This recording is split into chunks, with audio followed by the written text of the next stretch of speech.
سپورट د پاره د افغانستان بورډ افغانستان کرکټ د سپورट د پاره زه دلته راغلی یم اور چې څومره نور کرکټران هم راغلي دي پروفیشنل کرکټران دي چې د اپورچونیټي ورته ملیږي هرڅي لازمي لیکن دا دی چې غټې نومونه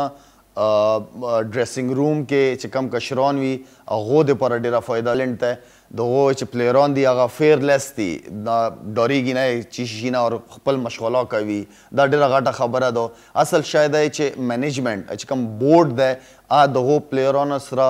څومره د هغو خیال ساتي او څومره د هغو چې کوم اکټیویټیز دي یا کوم د هغو